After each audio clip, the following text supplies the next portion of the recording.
Hello, and welcome to Seeking Heaven, the Near-Death Experience and Other Phenomena. I'm your host, Tamara Richardson, a six-time near-death experiencer, an evidential medium, a channeler, and someone that you're going to see a lot of on the Seeking Heaven show. So tonight we have someone that I have been personally so excited to have on the show and have a talk about this topic. This sounds, it's coming out who I really am. This is like a childhood dream. Like, this topic is just amazing to me. And so before we start, subscribe, like, consider a membership. It really helps and supports the channel. I have all different levels, whatever works for you. If you do get the highest level love leaders, you can get spiritual counseling and guidance from me every month in a group setting. And we're really rocking and rolling in that. So join as a love leader, consider that, and keep watching and liking and making comments. So let me tell you about our guest today.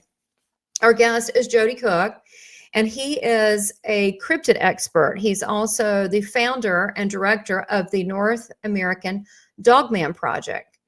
And so today we're going to be talking about, he has quite a background and what he's done. I think it's so fascinating because he is a retired he is retired from the U.S. Army, as well as he was in Iraq. So he's a veteran. He's also very active. He's written like 19 books. He needs to really, wow, he is. I don't know where he finds the time to write all these books. He's putting me to shame here. I need to get on my book and finish it.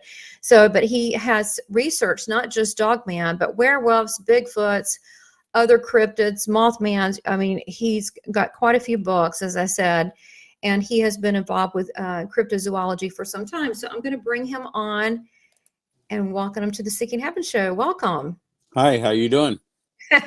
Hey, Joedy, I know it's been crazy, but I thank you for for your... Oh, my God, yes. So look, it was so funny, guys. We were going back and forth trying to get him on. The StreamYard wouldn't work, and then we were going back and forth, and he's on the phone, but he will join us again later. But I really want to know about, more of this topic, and I want to know more about you, Joedy, this is not your average everyday interest. This is not like bird watching. It's not. This to me, this is just my opinion, between a Bigfoot, or, the Bigfoot, you think maybe they can rationalize and there's some humanity in there. I don't know. But the Dogman, I don't think so. I don't know. Or even like a werewolf. I think it's a lot more guttural and primal. And I want to hear how you got involved with this. This is more than a passion. How did this all start? I've been doing cryptid research for 30 years. So, the Dogman phenomenon is something quite different. It's not like Bigfoot. You're dealing with something that's an apex predator. When you look at Bigfoot reports compared to Dogman reports, they're a lot more terrifying. Yes, and things. The thing about Bigfoot's a docile animal. He doesn't go out and he doesn't kill people. He's not attacking people. The thing about Bigfoot is that he will do what he has to do to scare you to get away.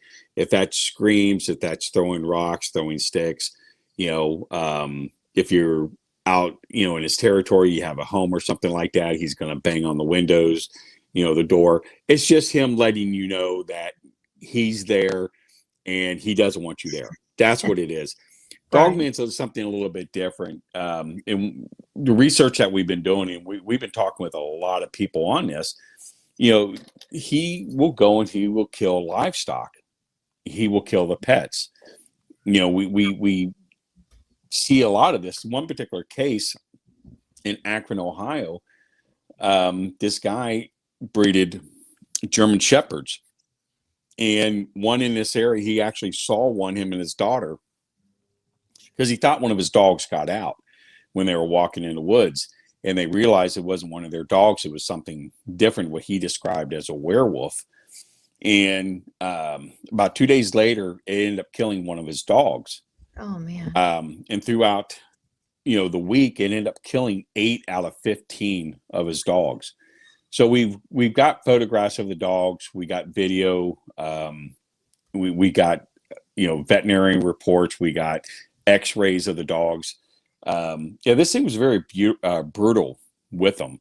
And this is what Dogman does. He tries to intimidate you, and he will hurt you.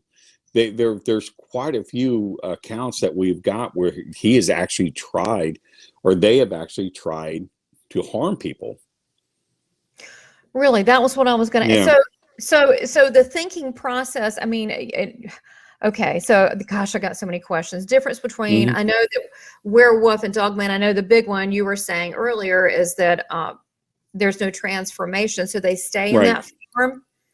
Yeah, Dogman is it's a physical being, okay, but there's a lot of supernatural elements to Dogman. Not as much, Bigfoot doesn't have as much. There's some stuff with him, but there's a really big supernatural element with Dogman. He's a flesh and blood creature. It's an upright canine that has been around. It's just we have not seen a whole lot of them throughout the years. There've been a lot of reports. I've got newspaper articles, going all the way back to the 1800s. Europe, for an example, that it's part of their culture, where they dealt with They're used to it. Yeah, they're used to this thing. Transylvania, one particular place, the UK, they call it werewolf. They're dealing with, what they consider werewolves over there. The Beast of Hall, for a perfect example, was, someone saw a large werewolf, where it killed a German Shepherd and literally put the dog in its mouth and ended up jumping over like a 10-foot fence with the dog. I mean, it's crazy, some of the reports that we get. And like you said, a lot of the reports, they're violent reports. This thing attacks animals. We have dozens and dozens of photographs of different type of animals, horses, cows, sheep, dogs, where these things have attacked the animals to let those people know that I can get to you. It's just that's the message. It's not just because it's hungry. No, well, see, here's the biggest thing. What we're finding out, these animals that are being killed, they're not being eaten on. That's the difference. Really? Predators do not kill unless they're hungry. Okay, any hunter would tell you, anybody who knows anything, any biologist will tell you, animals don't kill, predators don't kill unless they're hungry. Okay, so these things kill for enjoyment. They kill to let you know that they're there. Now, we have found deers and things like that were eaten in areas we know there's no other predators in. Perfect example was, we found one deer that deer have white hair on the bottom. Okay, so this thing was laying down in one spot, and you could see where it was pulled out, and you saw the trail of white hair. Well, the back two legs were literally broken off, like a chicken wing, just literally broke off. Wow. The stomach was ripped open, the entrails were laying next to it, the neck was broken, so was the jaw. So what did this? Okay, so the thing what was so odd about this, that this animal was probably dead 2 or 3 days, because it was starting to get the smell. The entrails were turning brown. So no predator did this. Okay, if it was a coyote or a bobcat or a cougar or something like that, they would not have left the entrails laying there. They would not have left the legs laying there. They would have ran off with them. Right. Okay, they would have ate them. So whatever killed this deer left some type of scent that other predators did not go near it. And this is the kind of stuff that we're finding. And like you said, we found cows here in Ohio. We have no predators in Ohio. We have coyotes. Coyotes attack the legs, and you would see bite marks on the legs in order to try and get the animal down. We find cows that are just literally ripped apart. And there's no other animal in the state of Ohio that could do something like that. What about a bear? We have bear in Ohio, but most of the bear are farther north into the east of the state. And these cows being killed are in the southwestern part of the state where there is no bears or any evidence of bear. And that would probably not be bear behavior. Bears would eat it, right? Bears would eat it. Or kill. Yeah. Yeah, they would definitely eat it because, like I said, predators, they only kill to protect themselves, protect their young, and to eat. That's it. Right. This is something else. So, so you're saying that it's vicious, but it's also a message to people or to animals in that area that is predatory, I suppose. But how close do they get in? And I want to get a good picture. First of all, before we get too far, I want you to describe people. You were about the pointy ears. You were talking about that, and the eyes. What do they look like? And I have also a chart here that you have. There's the pointy ears again. Right. They're very canine looking in appearance. You know, the legs are very much like a dog. Yeah, the high pointed ears, the snout, the eyes. When people see them, it's either an amber or, you know, some type of red, even a blue type eye shine. So Really? The pictures that you're showing are very particular, like the one right there where he's scratching on the tree. Yes. We have tree marks like that where things were scratched on the trees where we know, well, bears do it. We know that. But in areas where there's no bears, you know, we're finding these marks, these 5-clawed marks. We're finding bite marks out of trees. It's really unusual with some of the stuff that we're finding. And these are in areas that we know that their sightings have taken place. Wow. And yeah, the eyes, that's what I was going to ask you. So the amber, which is almost like a yellow, and then and then you said a blue cast. What about red? Yeah, red. Okay, the red too. Yeah. So what about the okay, so the only difference between a werewolf would be the transformation. Is that the only difference, or are there others? Right. No, a werewolf is one organism transfer into into another one. The one I did on werewolves. Yes. Were basically a historical view of werewolves in history, which are basically dogmen itself. So werewolf is a really good traditional name for dogman. I don't like the word dogman because I don't think it fits. It doesn't sound scary enough because these are horrifying. I mean, it'd be kind of shocking and maybe frightening to see a Bigfoot to be in front. But I would literally, I can't really say because I'd be censored off of YouTube if I said what I would probably do if I came in front of a dog man or I would think it would be horrific. You've seen them, haven't you, from a distance? I saw what I believe is a dog man. I was in Daniel Boone National Forest. I think it was 2014, maybe 2015. We're doing an expedition down there, and Daniel Boone National Forest is kind of set. You have like a lower trail, middle trail, and an upper trail. And it's a very spooky place to be. Native Americans would never step foot. That tells you a lot. Yeah, it tells you a lot. They would never, set foot in there. And we were on the second trail. We were coming around a bend, and we had flashlights and headlights and stuff. And as we were coming around the bend, we saw a deer because we got the eye shine. And when we put our lights on it, we saw that it was a deer. And the deer was standing there looking at us. We stopped, looked at him, and then there was a bush behind him. So he went to do a leap over the bush, and then something came out. So you saw the snout, you saw the high pointed ears, long arm, just literally grabbed the deer. And we only saw it from the waist up. And you heard this shriek from this deer. Yeah, what is it? From the deer. So do they have the low, growl like you would expect? Is it deep as No, like the lions in the zoo, which are very it's very deep. It's very deep. It's like it echoes. I was just last October, I was at Knob Creek Forest, and I was there walking. I was actually filming for a TV show that airs next month. And what's the name of it so people can watch it? It's the CW Mysteries Decoded.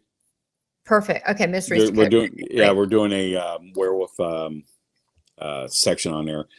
And when I was there waiting for the film crew, I was walking. I heard this very, very deep growl, and this tree branch comes flying over at me.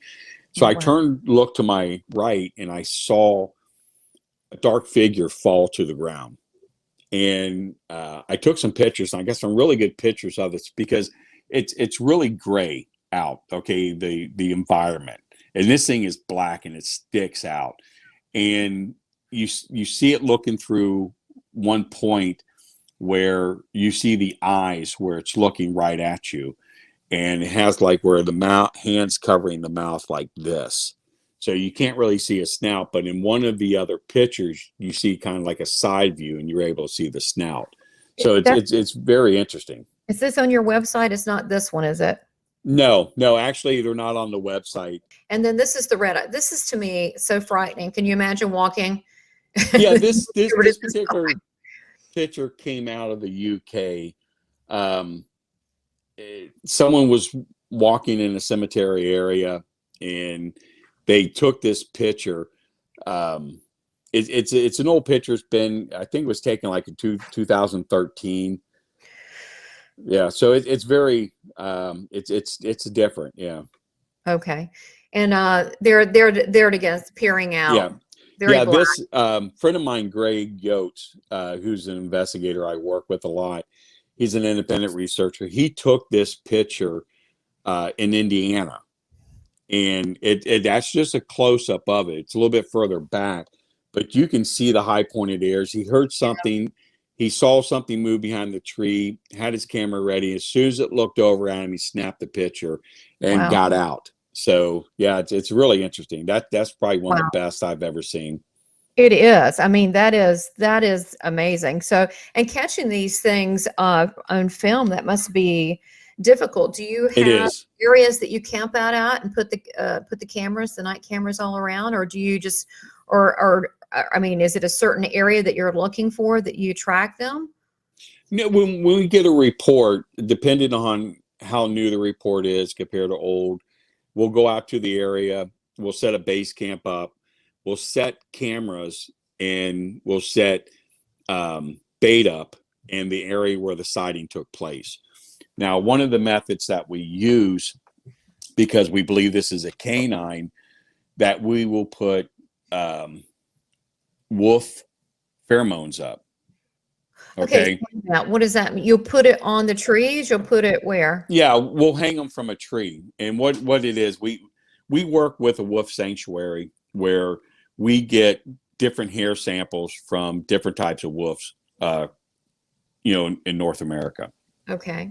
We even get urine samples from male and female wolves. So we use those also. And like this time of the year is when mating season, with wolves. So especially when we've got this time of year, we will put female wolf urine out, try to attract the male in. Got it. Along with other pheromones where we use the hair. Wow. And we'll set like a food, some type of a food bait up. And sometimes what we use it a lot, and it does work. To get contact, what we use is human bait. And that's putting one of our researchers, putting one of our researchers out in the field by himself, hunker down by a tree or something like that, and just stay out into the woods to see if they attract something. And we'll put some of the other pheromones around them. But if anything, I mean, obviously, we use non-lethal devices for our protection. We're a non-kill organization. We're not out to kill this thing. We're out to prove it exists, so therefore we can be protected under federal law. Okay. Study it. Yeah, so it can be studied. So we use bear spray. We have a non-lethal firearm that shoots CS gas pellets. And it hurts when you get hit, and once it hits, it puts like a 6-foot mist of tear gas around you, so enough to get away. So yeah. So that's wow. Okay. So do you feel that these the Dogman, again, I agree with you. It sounds, a dog is man's best friend, but this is not what we're talking about. This is a little bit more vicious than that. Yeah. So do you feel like they prefer humans over animals, or what would be the interest in animals? Is just domination, or it's a domination factor when it comes to animals, and it's also a domination factor when it comes to humans. The thing about canines can sense fear in a person. A dog can feel that. Your body puts off pheromones, and it can sense that either you're sick or you're healthy, or you're weak, or you're scared, or you're not scared. Yeah, it's canines can do that. So this animal is able to detect that. If he can put fear in you, he's going to put fear in you, and he's going to use that to his advantage. Wow. So, but they're also very much so human-like. So it is, and how long, I know you did the research in European countries, but as far as the US, how long do you think they've been around forever with the land? I'm sorry, go ahead. No, I was just going to say, do you think they've been around forever with the land, or a lot of these Indian tales, these Native Americans, that they did mention these things, like what were they called? Skinwalkers? Skinwalkers. Yeah, they I believe they've been here. I've talked to different tribes. Here in Ohio, I talked with like the Cherokee and the Shawnee that have mentioned a walking wolf, or which they would call like a man wolf. And when you go further out west, that's where you get into more of your skinwalker stuff. But, like I said, they look at it different than we do. Native Americans, when they look at things different than, European Americans look at things. They read into it different than what we do.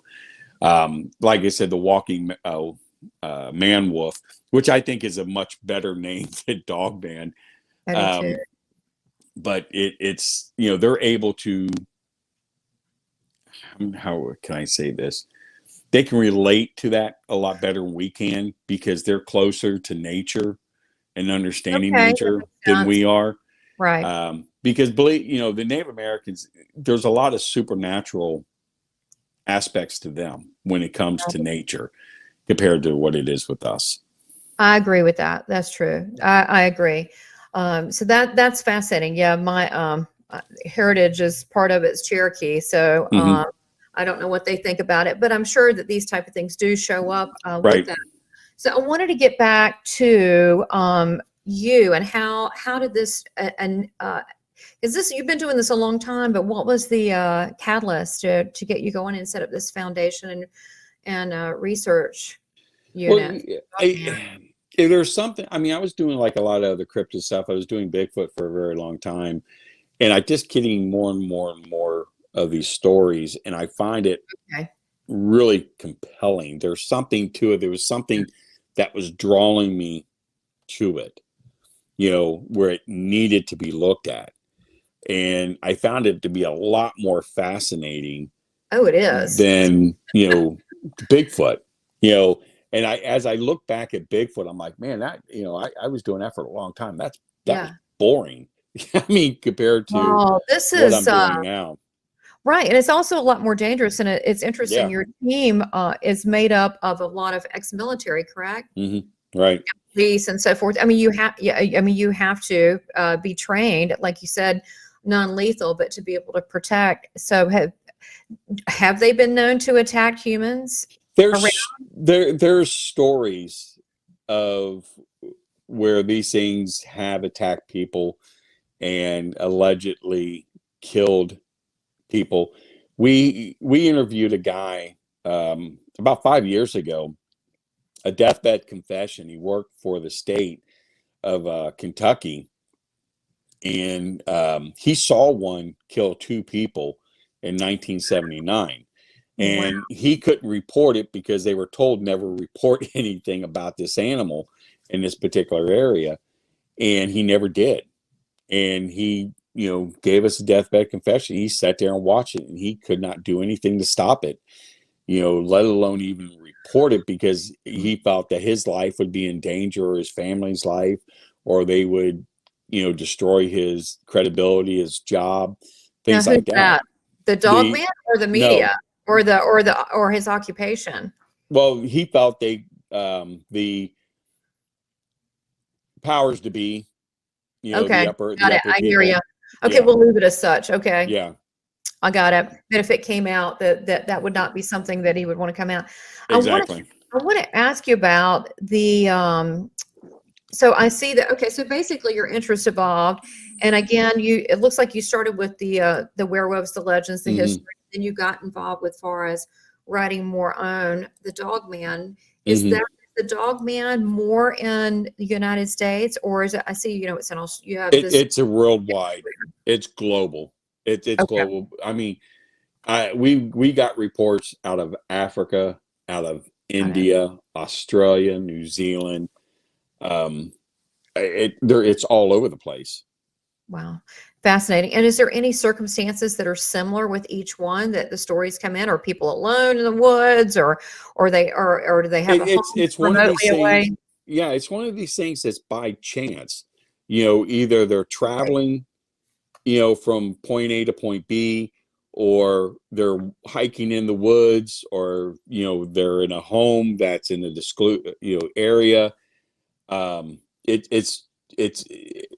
It's all different things. It's nothing particular. Most of your Bigfoot sightings are because people are out in the woods. Right. And here it's not.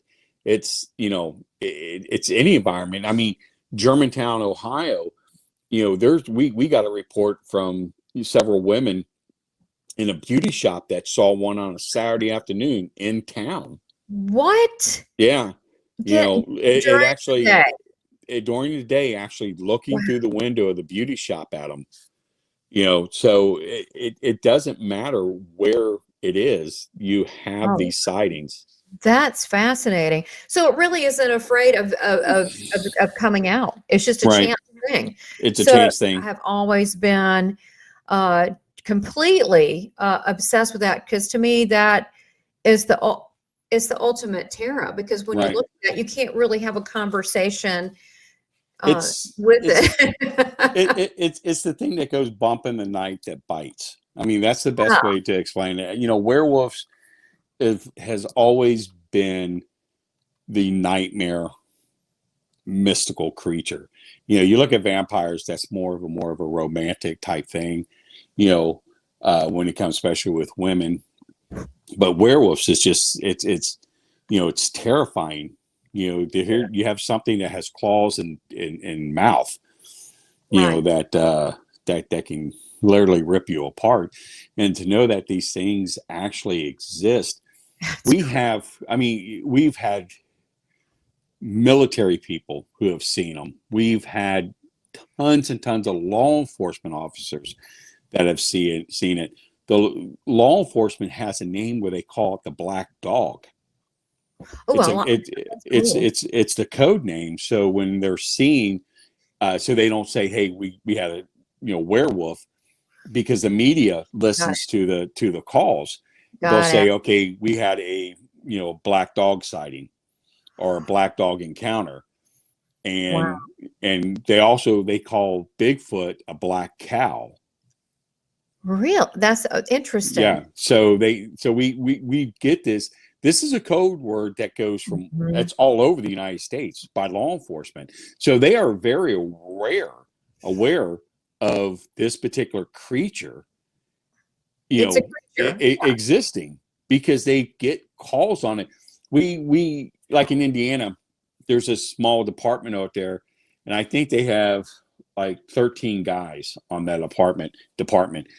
Every single officer saw a Dogman, except for 2 officers, and these 2 officers always sat there and joked with them about the werewolf sightings, until one night that they were out and they were on the road, and there was a like a turnoff there where like trucks can go and sit for a second to move off and stuff, and they saw something large sitting there.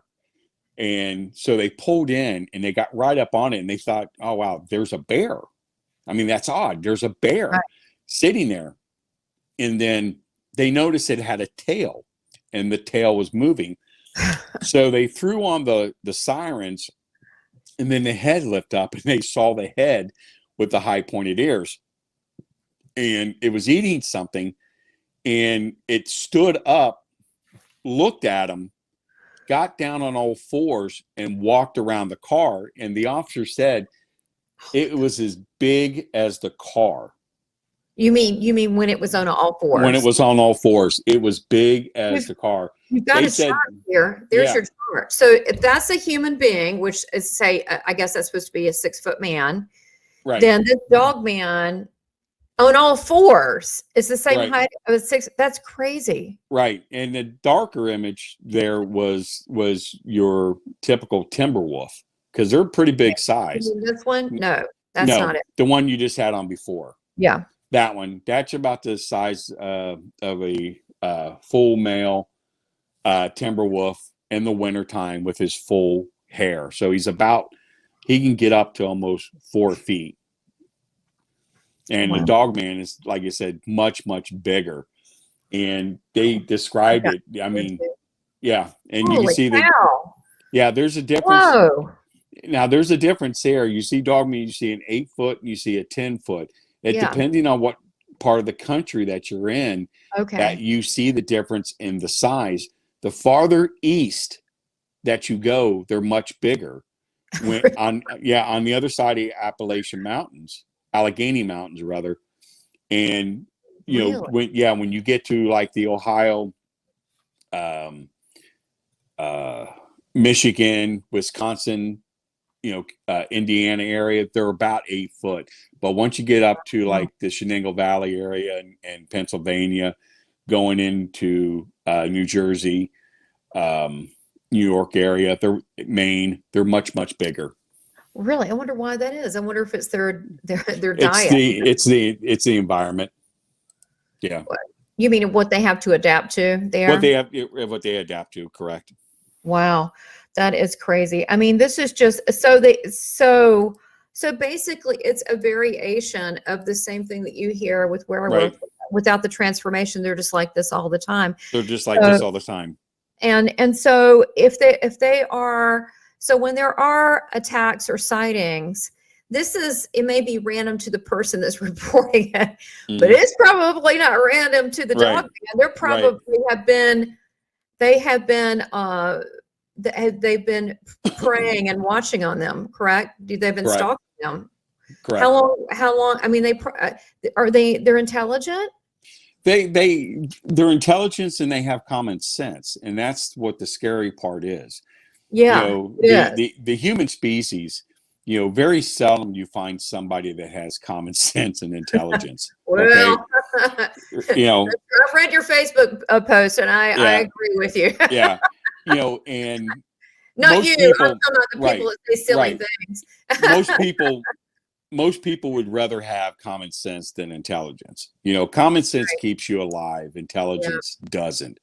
But that's what this thing is. It has both, and that's what makes it scary. Yeah.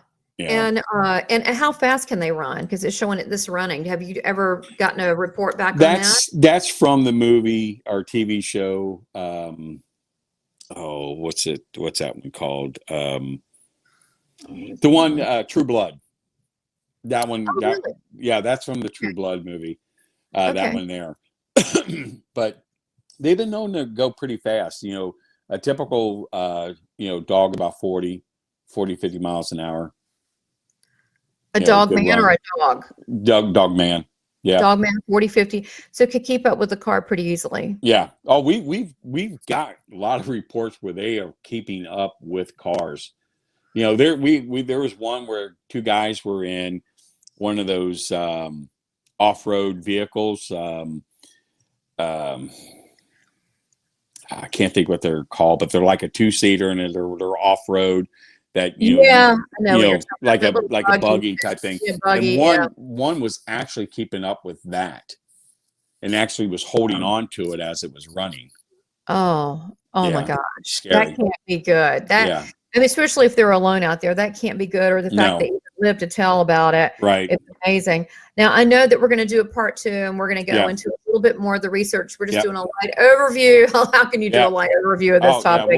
It's crazy. Yeah, and like I said, we'll go into a lot more on that. It will be a lot more interesting stuff. Yeah. This is totally interesting. This is amazing to me. And I mean, certain things, the eye colors and about that it is prey. They're not docile. Why is it though? I know you have on your website, it's really fantastic, which is North American Dogman Project. It's very good. It's got a lot of this information, but why, the occupation, it says here, military, police, and civilian.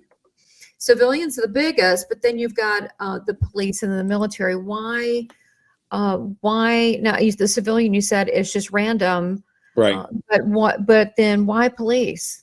Police it's random too. It's by chance. They have seen them. They have seen them when they responded to calls.